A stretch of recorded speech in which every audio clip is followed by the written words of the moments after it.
Attorneys seek to ease release conditions for the 3 men charged in the Amber Spradlin case. And Senator Rand Paul pitches a new health care proposal. I'm Nick Collum, and this is the Mountaintop Daily.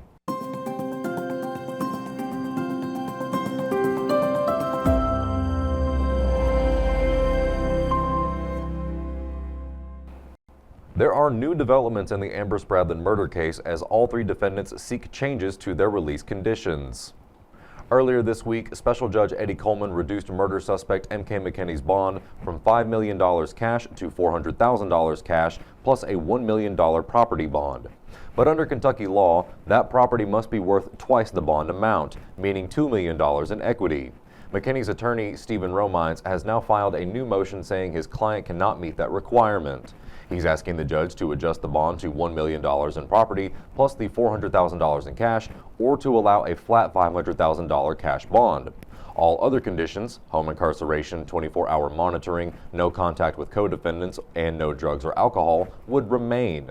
Meanwhile, Michael McKinney and Josh Mullins, who are charged with 8 counts of evidence tampering for allegedly helping cover up Spradlin's 2023 stabbing death, are asking the court to end their home incarceration and electronic monitoring. Their attorneys argue the restrictions make it difficult to meet with counsel and prepare their defense.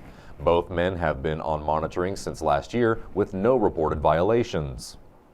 Judge Coleman is expected to take up the bond request on December 12th, while the motions from Michael McKinney and Mullins ask for a ruling without a hearing. U.S. Senator Rand Paul is pitching a new health care bill, which he says will use the power of the marketplace to lower insurance costs. Robin spoke with him today to find out the details of his proposal. Senator Rand Paul is proposing a health care plan that will be more affordable for the working class. We met with him today to get the details. What I'm proposing is that we let people join together in a collective or a co-op to buy their insurance.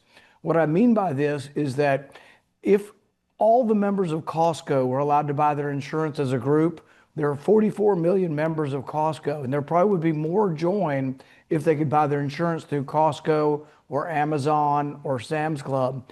Then what you have is you have a purchasing pool that is enormous, and they can go to the insurance company and say, oh, no, we're not taking this. We want a lower price than last year. We don't want a higher price.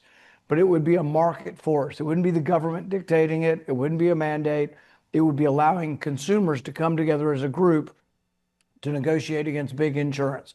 Paul explained that right now, laws require companies to stay within state borders, even if they're a national company. This restricts their buying power. Insurance is so big. The companies are, multi-billion-dollar companies, and an individual's worth whatever, not very much. They're very tiny compared to the company. So individuals don't have any leverage. And even now, if you go to buy a policy through some of these things, they still give you an individual policy. What I want is that Costco would buy a group policy, and it'd be more like what you get if you worked at Toyota or General Motors, where you get a group policy, because a group policy is what drives the prices down. So I'm not talking about each individual still buying an individual policy. I'm saying they're part of a group, and whoever's the buying person for Costco or Amazon sits down with the CEO of the big insurance company and says, well, we have 44 million people. What will you do for us now? This buying power will also benefit those who work for smaller companies or have to buy individual insurance plans. The main thing is what we're talking about is not the poorest among us. The poorest among us are on Medicaid. And so we have a program for the very poor and the disabled. So we're really talking about the next rung up. We're talking about people who work but aren't rich. Even at $100,000, if you make $100,000 a year, Obamacare gives you $13,000.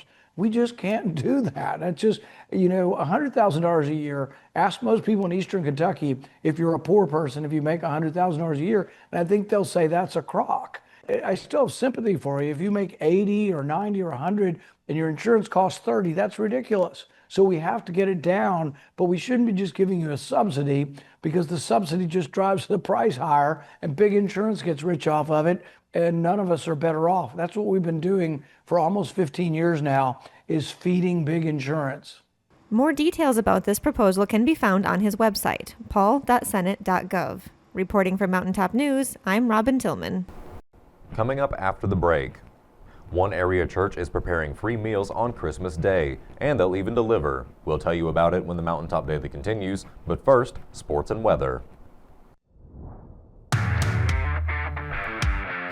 With Mountaintop Sports, I'm Dave Stanford. First up, let's take a look at basketball scores from Tuesday night across the region. In boys action, Pike Central pulled out the tight one on the road, edging out Owsley County 61-59.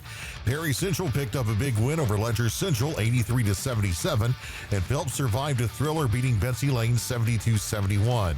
On the girls' side, Martin County rolled past Shelby Valley 77-59, and a huge congratulations goes out to senior Chloe May, who scored her 500th career point during the game.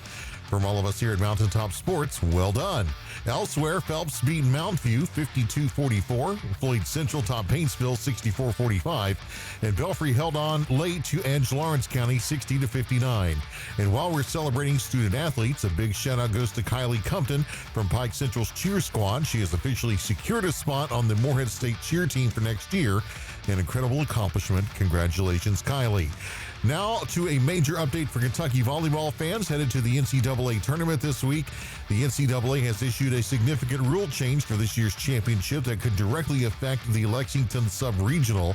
For the first time, the second match of each session will now begin 30 minutes after the conclusion of the first match, even if that means starting earlier than originally scheduled. Kelly and Wofford are slated to start 7 p.m. first serve on Thursday, but depending on how long the Georgia Tech and UCLA match runs, the Wildcats match could begin earlier than expected. Fans planning to attend are strongly encouraged to arrive ahead of time to avoid missing the start of Kentucky's postseason opener. For more local scores and updates, follow the Mountaintop Sports Facebook page or visit mountaintop.news and click on the Sports tab. With Mountaintop Sports, I'm Dave Stanford.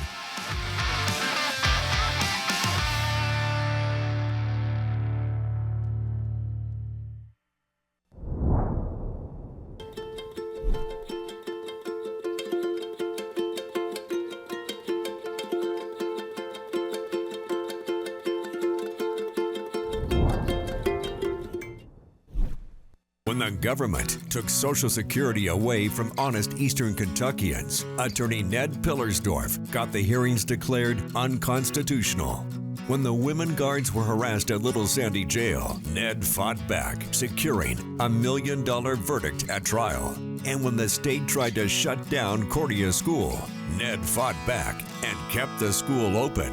Attorney Ned Pillersdorf fights for the underdog, and he's ready to fight for you. It's time to tech the halls at Appalachian Wireless, and you want to give the best gift this season. So let's save big this Christmas with up to $1,500 off select devices. Or how about choosing an iPhone 15 or 16 for just a penny?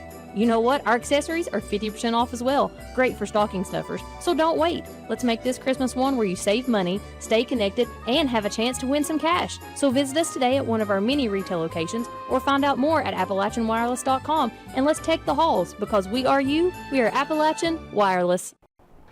Bridge of Hope Christian Ministries is gearing up to provide holiday dinners on Christmas Day in an effort to ensure no one is left out of the celebration. Sheldon tells us more about their plans. Members of the Bridge of Hope Christian Ministries Church in Pike County are now taking requests for those in the Shelby Valley area who might need a little help with dinner this Christmas. It's just a blessing to all our church. It's a blessing to the community.